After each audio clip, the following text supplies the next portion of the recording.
Hey, I'm here with Bobby Wood. I just want to say hi and see how you're doing today. Doing well, thank you. It's a pleasure being here. Well, I saw you arrived a little late, but did you get the gist of what was going on, and what did you think of the meeting tonight? I think it was a very constructive meeting. I think people learned some things we didn't know before. And when the state and the county and the city were doing everything possible to get Volkswagen into Chattanooga, to my knowledge, there was never a mention of this council, this labor council they speak of today.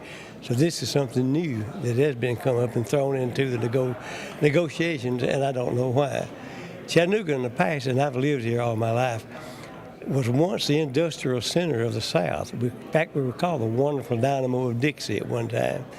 And the heavily unionization of the different companies caused us to lose our industry across the state, and we're struggling back. And I'm afraid that what we're looking at today could reopen that door and encourage the unionization influence to come back in again, and that reputation go out across.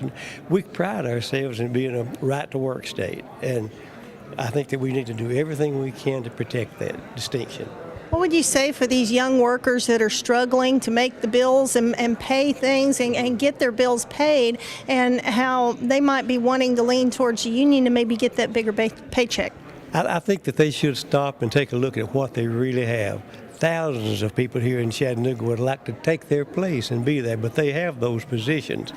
I think that the best thing that they can do is work to make that plant successful, productive, profitable, and grow with the company. And I think that's possible without any outside forces such as a labor council coming in. You were with the Tennessee House, correct? How many years? 28 years.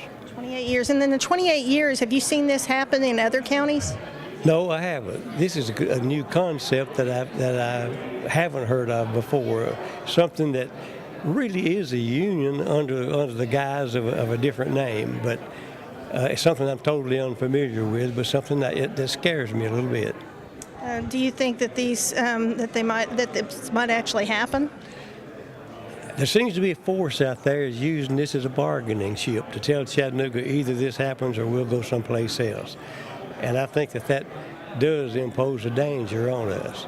You mean you think that they're not going to bring in this SUV in here that they're talking about building if they don't have a union? No, I don't think that's a total, but I think that it is being brought into the discussion today to lend weight to having this new council, which would be dominated, as I've heard in the discussions, not by a union. A union would have to be in place. So I don't think that the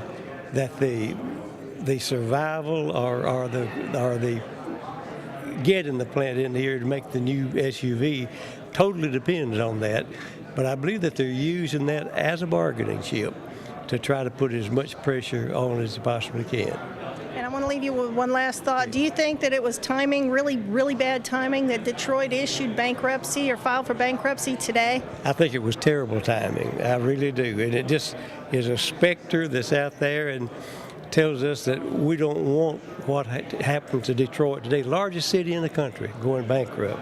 Totally dominated by the union influence in the past, and we don't want that to happen in Chattanooga. We want to be a partner with Volkswagen to do everything we possibly can to make them successful here and come to Chattanooga for the climate that we offer and the productive workforce that we got. We can work together on that, and we can make it happen.